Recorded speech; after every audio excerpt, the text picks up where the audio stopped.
So folks, in our first video we introduced the topic of the tangent plane, and I think the useful visualization to have in mind here is that we think of our surface as some slice of a region in R4, but specifically the slice where it's set equal to 0. So just imagine this gives us a surface, and then to come up with the equation of the tangent line at a point, we're imagining all possible curves that could pass through that point. Each one of them gives us a tangent vector, and we learned how to compute that in our first chapter. And each of those tangent vectors then lies on our tangent plane. And it turns out, and we'll discuss why this is so in class, but those tangent vectors, if they form a plane, they need a normal vector, and the normal vector is obtained by taking the gradient of this surface evaluated at the point where we're computing the plane. So when I look at this definition, that's precisely what I see, that we've got a gradient, that's our normal vector, evaluated at the point on the plane, and we're asking the question, we want to find all vectors of the form x, y, and z so that when you dot those vectors with the gradient vector, we get 0. And the thing to keep in mind is that for those points, notice that their tail is always at the single point where we're computing the tangent plane. So, that said, let's go ahead and look at this example here, where we're asked to compute the tangent plane to this given surface. And by the way, this surface is an ellipsoid. We want to find the tangent plane to this surface at a particular point. So, we want to compute the gradient of 0, 4, 3/5, and we're going to dot that with these vectors here, x minus 0, y minus 4, z minus 3/5. And because we want these vectors that we're creating with these tails at that point, we want these vectors to be orthogonal to our gradient vector. That is, we want the vectors in the plane to be orthogonal to what we're considering the normal vector. We set this dot product equal to 0. So in order to compute this, we're going to have to do a little bit of work. The first thing we should do is compute the gradient. So we learned how to do this in the previous pre-work. And the gradient as a function, remember, is just partial f, partial x, partial f, partial y, partial f, partial z. Now, this is where people get into trouble when they use this formulation of a definition for the tangent plane. It is essential that this function be thought of as a function of 3 variables. The graph of that function would live in R4, and we're looking at the slice where we've set it equal to 0. So when I'm given this particular surface, I first need to take this expression and turn it into a function of 3 variables set equal to 0. So our f in this case, our f of x, y, z is going to be z squared plus x squared over 9 plus y squared over 25 minus 1. And we're looking at the tangent plane of this new surface when it's set equal to, of this surface when we take a slice of it so that that fourth dimension is 0. That's a little bit confusing, folks. I want to make sure everyone's clear with that. What I did was I took the original surface we were given, and it is essential, if you're using this formulation of the definition, that you set this equal to 0. So if I were to take these two terms over to the other side so that it's set to 0, this is the function that I ended up with. Okay, now that we've got the function correctly stated, we can go ahead and finish computing the gradient.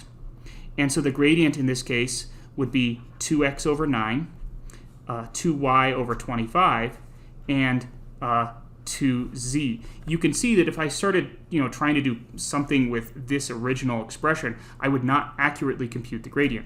It needs to be the gradient of this function f, which we set this way.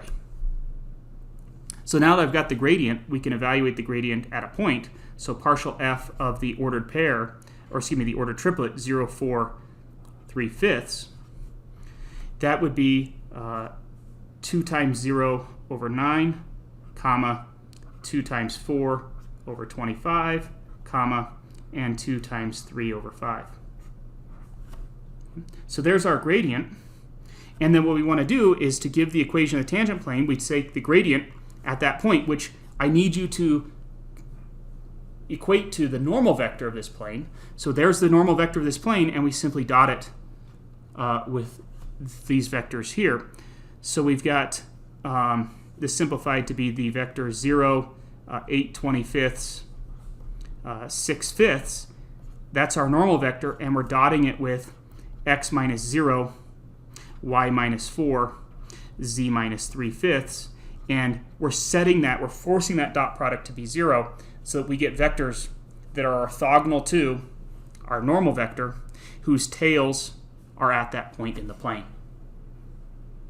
So if I actually compute this dot product, I end up with 8/25 times y minus 4 plus 6/5 times z minus 3/5 needs to be equal to 0. And if I go ahead and clean this up, let's first multiply everything by 25 just to make it easier. So this gives me 8 times y minus 4 plus 30 times z minus 3/5 equals 0, where I multiplied both sides of that equation by 25. If we do some cleaning up, we get 8y plus 30z is equal to, and that would be 32, and this would be 18. Adding those together gives us 50. So a minus 50, and then we'll add that over. And if I divide everything by 2, we end up with 4y plus 15z is equal to 25. And there we have our answer to part A, our equation of the tangent plane. What I'd like to do, folks, is let's go ahead and take a look at the CalcPlot 3D script. So you can click this link to go to CalcPlot 3D, and then you can download the script, and I'll pick it up there. So here I've gone to CalcPlot 3D, and I've already downloaded the script, so I'll simply click on this menu, go to Scripts, and then Load Script, and then you need to find the script wherever you saved the download. And I've got it saved here. And so here you can see I have plotted the surface that we were looking at, this ellipsoid. And what we were asked to find was we were asked to find the equation of the tangent plane when x is 0, z is 4, excuse me, y is 4, and z was 3/5. So that's kind of hard to see, but about this point right here, we wanted to come up with the equation of a tangent plane. And we computed that to be the plane 4y plus 15z equals 25. If I return to the script, I can go ahead and ask it to plot that plane, and there is that tangent plane that we found right there, which is this plane is tangent to the curve at the point of interest. Again, what we mean by that, and it's kind of hard to do with this CalcPlot 3D, but if you were to zoom in on it, this tangent plane is the best tangent plane approximation to this surface at that particular point. And that fits with our original image of saying if you zoom in closer and closer to a point on a surface, you can approximate it with a plane. So we have two parts remaining to this question, and that is we want to answer the question, at what points does this ellipsoid have horizontal tangent planes, and when does this ellipsoid have vertical tangent planes? Well, it's going to have a horizontal tangent plane when the tangent plane is parallel to z equals 0, and it's going to have vertical tangent planes when it is perpendicular to the plane z equals 0. Okay.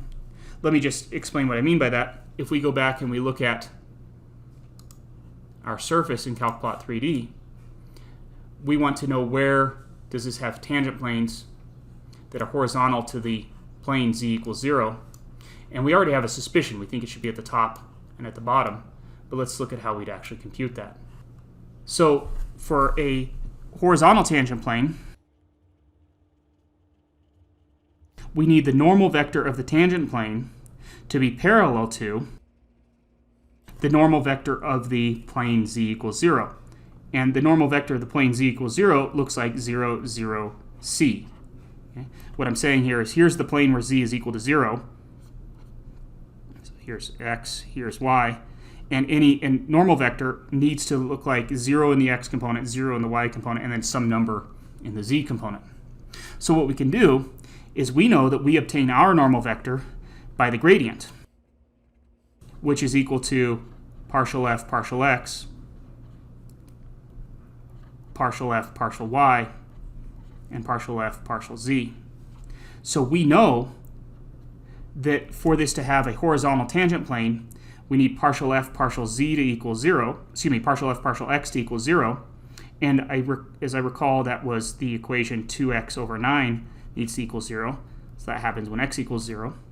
We also need, again, to be perpendicular or to be parallel to the plane z equals 0, which is what it means to have a horizontal tangent plane. We need partial f partial y to equal 0.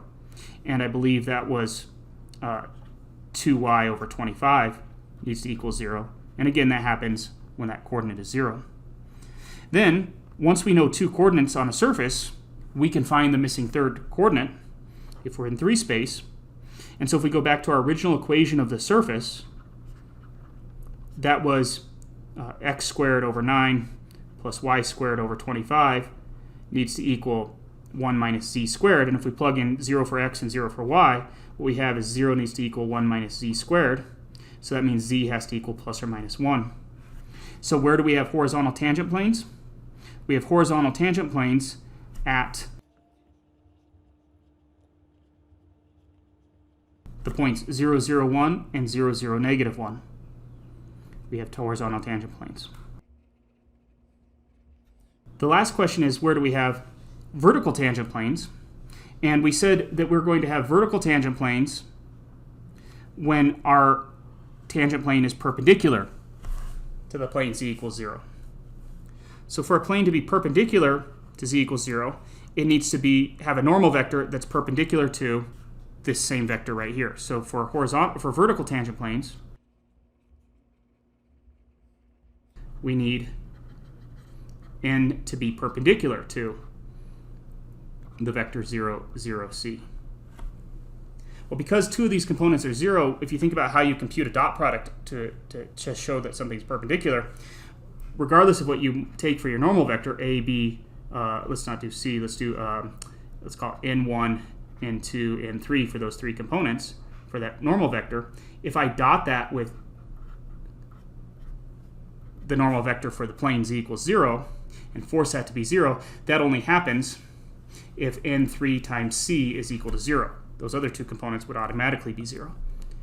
So that means that we need partial f partial z to equal 0. And we said that partial f partial z, as you recall, was 2z needs to equal 0. So that happens when z equals 0. If we look at our surface, if we allow z to be 0, we would have that happens when x squared over 9 plus y squared over 25 is equal to 1. So for any points that satisfy that relationship, that will force the partial derivative of that at z to be 0, meaning we will have a tangent plane that's perpendicular to the plane z equals 0. That is, we'll have a vertical tangent plane. If we go look at this on Calc Plot 3D, we see precisely that. If we were to look at all of the points along this ellipse, this outer ellipse, sort of like a equator to this ellipse, all along there, if we were to affix tangent planes, we would have that those tangent planes were vertical. And that's precisely what we just found when we said that all of the points that satisfy this equation right here, all of the points on the surface that satisfy this equation right here, will give us vertical tangent planes. So folks, hopefully that gives us a little bit of insight what we can do with these tangent planes. In some ways there's some parallels to Calc 1, in other ways it's completely different. In the next video, what we're going to look at is a different way of computing the tangent planes, where we take a different formulation of the original function and compute the tangent plane from there. So join me in the next video and we'll pick this up.